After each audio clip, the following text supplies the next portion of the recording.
Hoje a gente fala sobre a revolta da vacina. Vem comigo!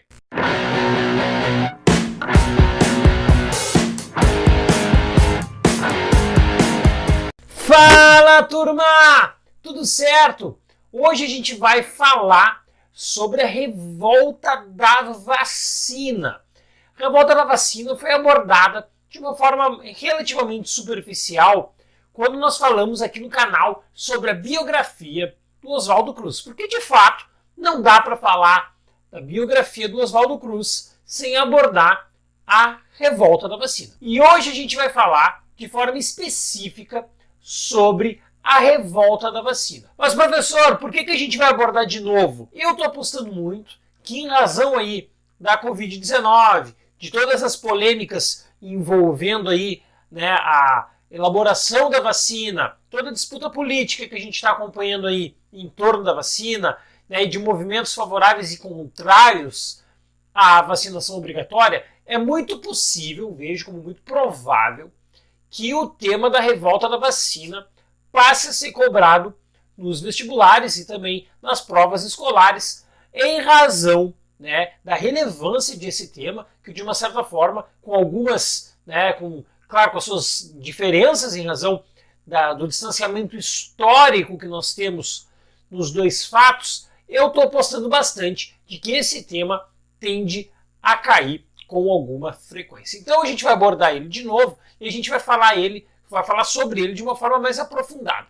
Quem acompanha o canal aqui, então, vai conseguir sair com um excelente embasamento a respeito tanto da revolta da vacina, quanto, no caso, né, do vídeo sobre o Oswaldo Cruz, também sobre a biografia do Oswaldo Cruz. O vídeo está aqui na descrição. E, aliás, aqui no canal a gente também vai falar, muito em breve, sobre a gripe espanhola e a gripe espanhola no Brasil, também pegando essa corrente, analisando as pandemias, né, e as crises sanitárias na história. Então já te inscreve aqui no canal, isso é super importante pra gente, tu não perde nada e ajuda no engajamento, ajuda o canal a atingir um número maior de pessoas. Certo? Bem, primeiro ponto que nós temos que situar é o contexto. Bem, naquele período, a capital do Brasil era o Rio de Janeiro. E o Rio de Janeiro era uma cidade muito suja, uma cidade de ruas estreitas, era uma cidade que possuía, né, muitos cortiços, que possuía muitas aglomerações e também, né, tinha um porto, por exemplo, que tinha um acesso muito pequeno e com um contexto de muita sujeira, muitos cortiços, né, e muitas aglomerações desses cortiços, várias doenças fizeram literalmente a festa na capital do Brasil. Varíola, peste bubônica, febre amarela, enfim, eram várias das doenças que se propagavam ali nesses cortiços na capital do Brasil, que era o Rio de Janeiro. Então foi um verdadeiro festerê de doenças. E vai ser a partir disso, na virada do século XIX para o início do século XX, que vão começar a surgir as primeiras movimentações visando alterar esse contexto negativo, esse contexto baseado aí na proliferação de muitas doenças. E é com esse contexto que chega esse camarada que está aparecendo agora na tela.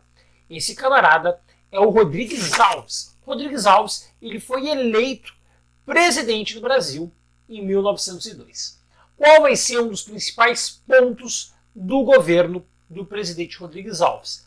Modernizar a capital. Trazer a capital do Brasil para o século XX. E a partir disso ele inicia um ambicioso programa de modernização da capital. Essa modernização tinha, por exemplo, como foco, né, a retirada de cortiços, o alargamento de ruas, o alargamento de estradas, a modernização do centro da cidade. O centro da cidade ele era ocupado por muitos pobres, né? Muitos pobres moravam ali naqueles cortiços e esses cortiços eles vão estar ali dentro desse projeto do Rodrigues Alves com o objetivo de serem todos postos abaixo, ou seja, dentro do programa de modernização da capital estava também o objetivo de higienizar a capital junto com essas reformas. Essas reformas vão ganhar o nome de reformas urbanas. Essas reformas urbanas, elas vão ter essa característica de modernizar o centro e também despachar esses cortiços. E aí que duas figuras vão ser centrais nesse processo. O prefeito do Rio de Janeiro, que era o Pereira Passos, e o diretor de saúde pública, que era, né, o sanitarista Oswaldo Cruz. Eles tinham o objetivo de fazer as reformas urbanas junto com reformas sanitárias para terminar com esses surtos de doenças. Deu problema esse projeto? Sim, claro que deu. Primeiro porque o Pereira Passos ele tinha o objetivo, né, ele tinha a missão de simplesmente fazer as reformas botando abaixo tudo que era tipo de cortiço com condições sanitárias duvidosas. E esse é um ponto que vai ser importante de nós entendermos, porque quem vai sofrer com isso vão ser os pobres, né? Os pobres que moram em cortiços e que moram em regiões também centrais da cidade. E essa limpeza na capital vai ganhar o apelido de bota abaixo, porque literalmente, dentro das reformas urbanas, muitas casas foram literalmente postas abaixo. Sim, né? O prefeito Pereira Passos bota vários e vários cortiços abaixo e essas pessoas não são realocadas pela prefeitura. Elas devem procurar por si só, por sua livre e espontânea necessidade, né, um novo local para morar. Um dos exemplos disso foi a construção da Avenida Central em 1904. Só para se ter uma ideia, foram derrubados, preste atenção nesse número, 640 prédios. Toda a arquitetura neocolonial foi colocada abaixo, substituída pela arquitetura neoclássica, que era um objetivo, na verdade, né, de copiar a velha arquitetura, né, presente em Paris, né, que era bem daquele período da chamada Belle Époque e que, de alguma forma, também influenciava nas reformas aqui no Brasil. Fazendo um diálogo aqui com a literatura, dá uma olhadinha no que o Lima Barreto falou sobre as reformas urbanas da época. E eis que é Brusundanga tomando dinheiro emprestado para pôr as velhas casas de sua capital abaixo. De uma hora para outra, a antiga cidade desapareceu e outra surgiu como se fosse obtida por uma mutação de teatro. Havia mesmo na coisa muito de cenografia, disse Lima Barreto em Os Bruzundangas. A grande questão que fica marcado aqui nessas obras é que as pessoas que moravam nesses cortiços, elas simplesmente foram expulsas, elas não tinham direito a nada. Além disso, essas expulsões elas foram marcadas por muita repressão policial. Esse é um ponto central de nós entendermos aqui, por exemplo, como que vai surgir um contexto tão adverso na hora das vacinas. Principalmente porque a maioria das pessoas que moram nesses cortiços, todos eles, ou boa parte deles, na região central da cidade, elas vão para onde? Elas vão para os morros e para os subúrbios. E aí que vai ser também, de uma certa forma, o agravamento de uma situação que é conhecida até hoje, que vai ser a criação das favelas e das moradias irregulares, normalmente ocupadas pela população de baixa ou baixíssima renda. Essas favelas, por exemplo, que vão ganhar força a partir dessa medida, que vão ir ocupando cada vez mais os morros, eles vão ser, inclusive, recriações dos velhos cortiços, com as sobras, inclusive, dessas medidas de colocar abaixo todos os cortiços presentes até então. E aí é que os pobres que antes moravam em regiões centrais do Rio de Janeiro passam a ocupar as regiões periféricas do Rio. Nesse contexto de mandar todo mundo embora é que vão entrar as reformas sanitárias lideradas pelo Oswaldo Cruz. Oswaldo Cruz tinha o objetivo de combater duas proliferações ali que eram muito grandes. A febre amarela E a peste bubônica, sim, aquela velha peste negra que nós vemos lá na Idade Média, ela tem um surto também de proliferação no Rio de Janeiro. E como que o Oswaldo Cruz vai fazer isso? Ele vai, né, combater, vai tentar eliminar, né, ratos e mosquitos, ou seja, todos os locais que tinham, né, más condições sanitárias. E é nesse contexto também que o Oswaldo Cruz vai contribuir, né, apoiando essas reformas. Tanto que uma das ordens, por exemplo, era de invadir todo e qualquer local que tivesse, de alguma forma, né, más condições de higiene e condições que ajudassem, então, a proliferação do mosquito e a proliferação de ratos. Apesar disso, o bicho pega não é no combate à febre amarela e não é no combate à peste bubônica. A situação fica complicada é no combate à varíola. Por quê? Porque a varíola ela só pode ser combatida por meio da vacinação. E a vacinação, o Oswaldo Cruz defendia que a vacinação deveria ser obrigatória, porque só poderia ser erradicada a varíola se todo mundo, né, fosse vacinado. E aí é que entra a questão, inclusive, política, porque muitos líderes opositores do governo vão dizer o seguinte: bem, vacinação obrigatória, nem pensar. Nós temos que defender as liberdades individuais. Então, aí já joga, né, uma questão política do presidente Rodrigues Alves, junto com Pereira Passos, junto com Oswaldo Cruz, defendendo a vacinação para erradicar a varíola. E, do outro lado, né, um grupo político de oposição defendendo que não deveria ser, não deveria acontecer a vacinação de forma obrigatória. E, né, junto com esse grupo de oposição, uma boa parte da população que já está ali de saco cheio, porque já teve toda a questão das reformas urbanas, já está, né, de uma certa forma, já não está em paz, já está bastante fervorosa ali, né? Então, tudo isso já vai começar a alimentar dois blocos, né? O bloco a favor da vacinação obrigatória contra o outro bloco, o bloco que é contrário a essa vacinação. A grande questão era que o grupo oposicionista também, a gente precisa dizer, vinha cheio de informações infundadas a respeito da eficácia da vacina.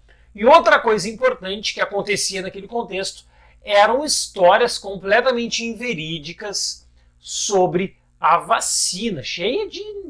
Não eram fake news porque não existia, né? Seria anacrônico dizer, mas eram notícias falsas. Sim, uma dessas notícias dava conta de que as pessoas que fossem vacinadas, elas se transformariam, elas mudariam, elas teriam a cara, as feições de bois. Sim, essa história rolou nesse período, de que quem fosse vacinado teria traços semelhantes a um boi, ao gado. E aí várias dessas histórias rolando entre os populares, a oposição jogando gasolina, a população já indignada com as reformas. Vai acontecer em 1904, o governo vai apresentar um projeto de lei. E esse projeto de lei previa a vacinação obrigatória. Não tinha conversa, tinha que se vacinar.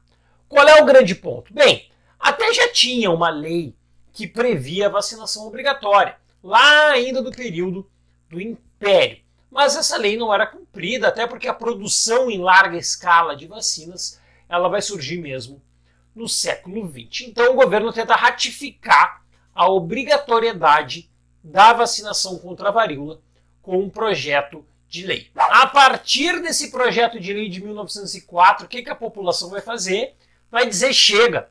Simplesmente vai tocar o terror no Rio de Janeiro. Uma semana de depredações, uma semana de revoltas, saques, conflitos, né, da população contra as forças armadas do governo, e a situação chegou num ponto que até mesmo uma revolta interna no exército vai acontecer. Um grupo de militares, de cadetes, vai se revoltar e ficar a favor daquela população que era contra a vacinação obrigatória. Essa revolta vai ficar conhecida como a Revolta da Praia Vermelha. O que ela mostra? Ela mostra que a insatisfação, não só com o projeto de lei tornando a vacinação obrigatória, mas com todas as medidas modernizantes do Rio de Janeiro, que não consideravam ali, né, a população de baixa renda, ela, de alguma forma, vai atingir também o Exército, vai atingir também as Forças Armadas, mostrando a contrariedade aí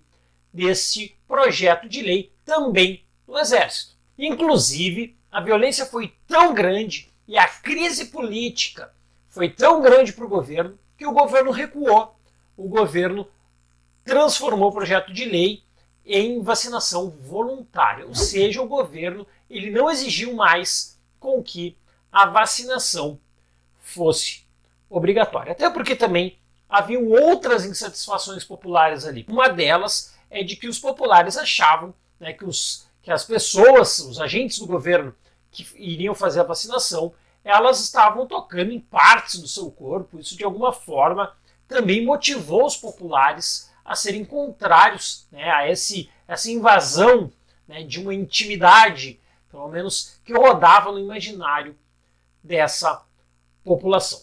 Bem, a revolta teve motivações políticas? Sim, sem dúvida, a revolta também teve motivações políticas. Principalmente porque a oposição, ela motivou, ela estimulou, né, de forma bastante contundente essas revoltas que visavam, a oposição visava derrubar o presidente Rodrigues Alves. Inclusive, né, uma das grandes figuras políticas da Primeira República, o Rui Barbosa, era um dos que defendia que a vacinação deveria ser voluntária e como acabou sendo de fato. Bem, nessas revoltas, quem ganhou? Na prática, ninguém. Primeiro, porque a revolta trouxe, né, uma grande crise política. Junto com essa crise política, trouxe não só conflitos, como também bastantes mortes. E do ponto de vista da vacinação, o que nós vamos ver? Acontecia ali um aumento da vacinação, essa vacinação de forma voluntária, ela vinha crescendo, né, no início do século XX, e a partir dessa revolta, essa vacinação, inclusive voluntária, diminuiu de forma bastante significativa. Mas é claro, né, que a doença, a varíola, ela cobra um boleto. Embora a lei tenha tornado voluntária a vacinação e a vacinação de fato, de forma voluntária, ela diminuiu, em 1908 a varíola deu as caras. E deu as caras de forma bastante violenta. Em 1908 aconteceu ali a maior crise epidemiológica de varíola até então. Ou seja, a varíola fez a festa, já que ninguém se vacinou. E o que vai acontecer? A população vai correr atrás da vacina. Por quê? Justamente porque está vendo a situação pegar fogo. Dentro desse contexto, a gente vê o movimento inverso. Olha só que curioso. Antes, o governo queria vacinar a população simplesmente ignorou e fez revoltas contra a vacinação. Agora, ao contrário, agora essa população correu atrás do governo em nome da vacina, mostrando esse movimento inverso agora das pessoas correndo atrás da vacina. E que, de uma certa forma, né, dá para se dizer que esse movimento ele ajudou a consagrar o trabalho do Oswaldo Cruz, que tentou e tem um trabalho ultra reconhecido mundialmente em favor da vacinação e em favor de medidas sanitárias. Certo, gente? Bem, o vídeo de hoje foi esse. Espero que tu tenha curtido. Deixa teu joinha, não esquece de comentar aqui embaixo se ficou com alguma dúvida. A gente está aqui para esclarecer todas as dúvidas possíveis e compartilha esse vídeo. Seja um profeta do canal e leve a palavra adiante. Certo? Valeu, galera! Abraço! Tchau!